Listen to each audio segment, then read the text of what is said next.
Welcome to another edition of Mark's Inspiration. Glad you could join me here today as always. And it's late today because it's Saturday and I don't have to go into work. No, I don't get to go into work this morning. By the time Sunday gets here, even though I'm doing something all weekend, I can't wait to get back to doing some physical labor. I'm never just sitting and doing nothing, unless that's what I want to do. In contemplation and meditation, I do that. But I'm never bored. If I'm getting bored, that means something is not right within me. I heard someone say, if you're bored, you're a boring person. And that makes a lot of sense. So stay busy, keep focused on your goals and your vision, and press on, even when it looks like things aren't going to work out. Facts are created by your imagination. Everything factual was once within the mind of man. So, let's go. No, I'll say one more thing before we start. I read once that if enough people didn't believe that the moon wasn't there or that it existed, we would not see it. Think about that for a while. That sounds ludicrous, but there is some truth behind that. Everything lies within the observer. When you look at the moon, you think it's out there. But where are you actually seeing the moon? Are you seeing it out there?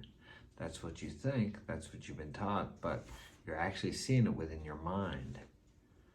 You're created in a way that you can perceive things inside of you. You're not seeing it out there. Think about this.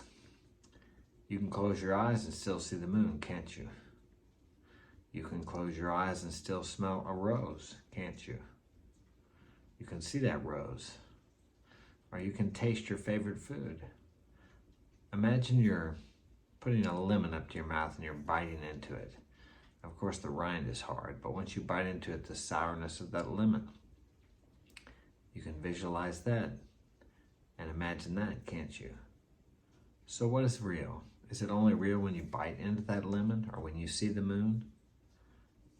Or is it real within yourself? Where does it begin? It begins within you. It's not out there. Your problems are not out there. Your successes are not out there. Everything is within you. It begins and ends within you. You are the Alpha and the Omega of your world, of your life.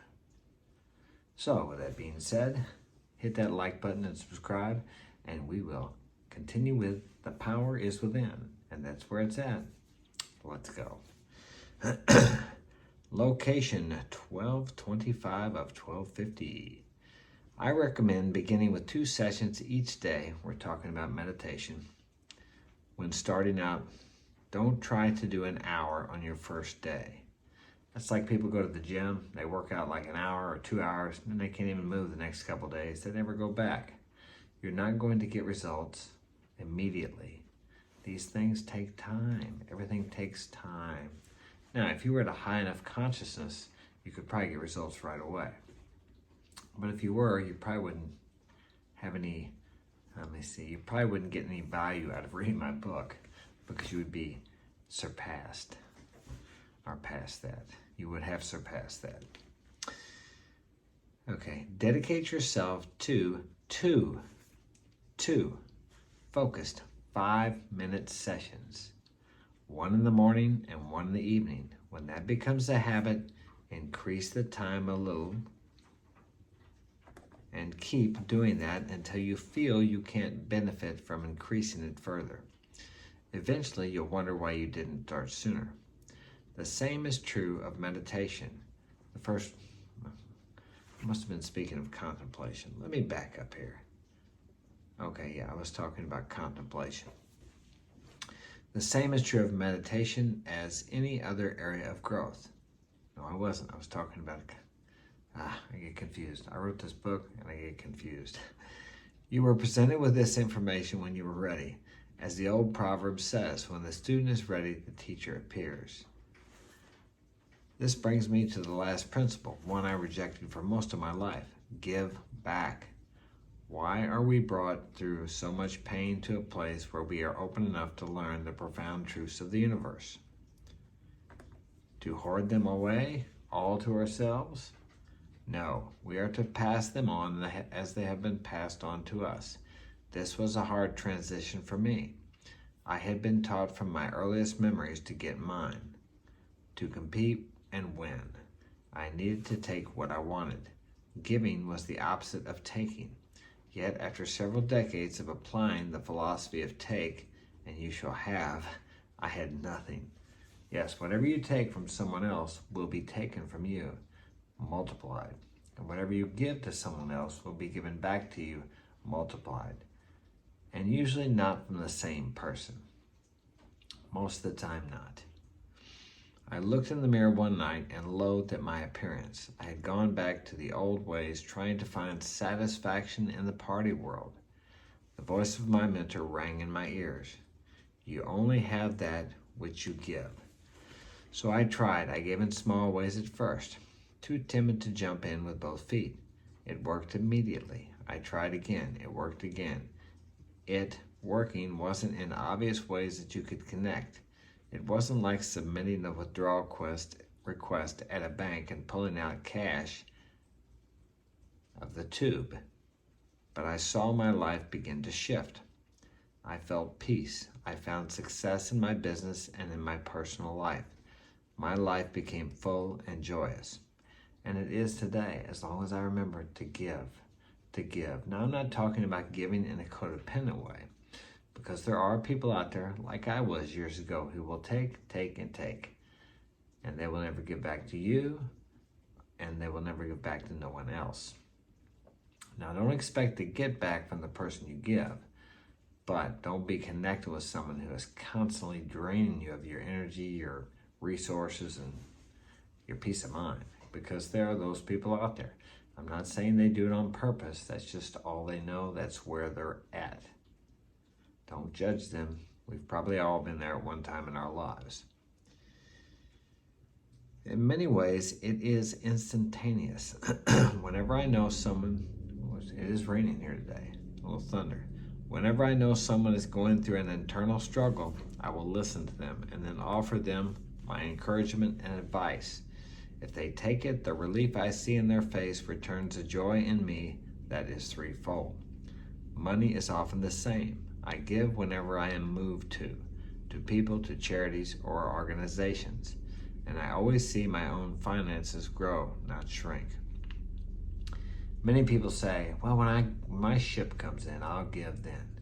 I'm telling you what, if you can't give $1 out of $10, you will not give 100 out of 1,000. Or 1,000 out of 10,000, or 10,000 out of 100,000. Because I'll guarantee you it gets harder, not easier.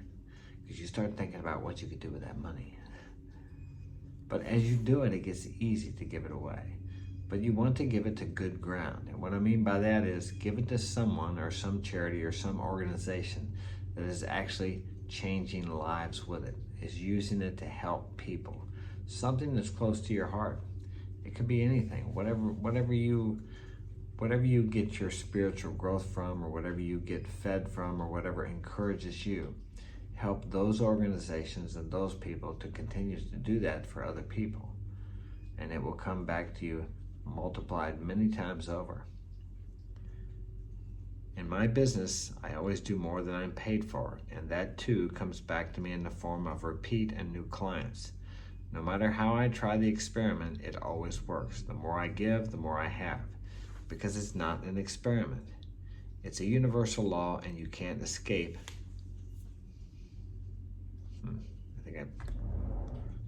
You can't escape, so pass this on.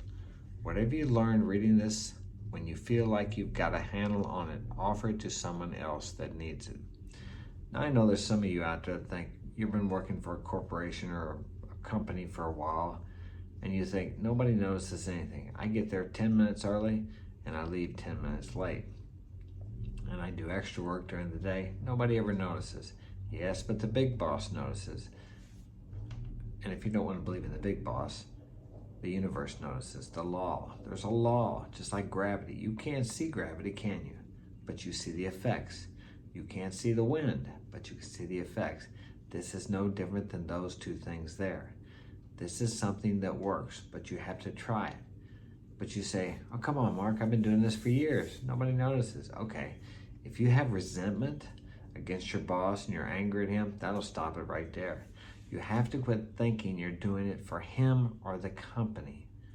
You do it for yourself. And you may never rise up in that company, but opportunities will come along for you to advance in life, maybe in a different company. Now, when that does come along, you have to face the fear. Because here you've had this job that you're not happy in, you're angry at your boss, and you don't like it, but you have this other opportunity. You're going to have to take a risk. You're going to have to step out there. And that's where trust comes in. Trust in something other than yourself, because you cannot see the road ahead. You cannot see the big picture. But if you've been thinking success, advancement, and fulfillment, and not resentment at your boss or the company because they're not recognizing your effort, then it will work out for you and you will step into something more and better. Think about Elon Musk. I mean, he had how many rockets go up and one or two of them blew up? I mean, is that failure? Of course it is, but it's not really unless you consider it failure. So let's say you get this other opportunity and you take it and it doesn't work out. And you're thinking, what? I should have stayed at my old job. I remember when I moved back into this house I live in now. I lost it back in 2000 during a divorce, okay? Well, I had an opportunity to get it back through some strange circumstances. So I bought it. In the first winter I was here, I was still taking care of my father. I think I was. He may have passed on. But anyway, and I reopened my business that I have now. Things were a little tight, and I was wondering how I was going to pay the bills.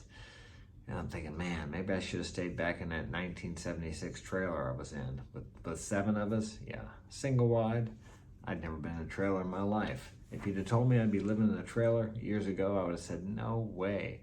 But that's where I was at. I had allowed myself to spiral down to a bottom, so to speak. But it was a good place for me because I learned humility. I learned not to judge people, because here I was in a trailer, and actually at one time, about 10 years ago, I was on welfare. 10 years? No, maybe 8 or 9 years ago. If you'd have told me that would happen to me, I would have said no way too. But through circumstances, I was taking care of my father. I had 6 kids. I couldn't work, and he required 24-hour-a-day care, and I had to be available, so I'd be there 4 or 5 times a day. I couldn't work, maybe just a few hours a day. So even though I had a good skill, I couldn't do anything with it. So it was quite humiliating for me going through the grocery line with that EBT card, but I did it, and it was good for me. I learned from that. So, and it was even hard to get off of that because, man, they give you a lot of money when you got 6 kids. But I did get off of it. So if you're out there and you're in a minimum wage job, I certainly understand why, if you got a couple kids, you know, it's tough. I don't know how people make it. I really don't. But we live a little bit too, how do I say, large here in the U.S. We live in luxury.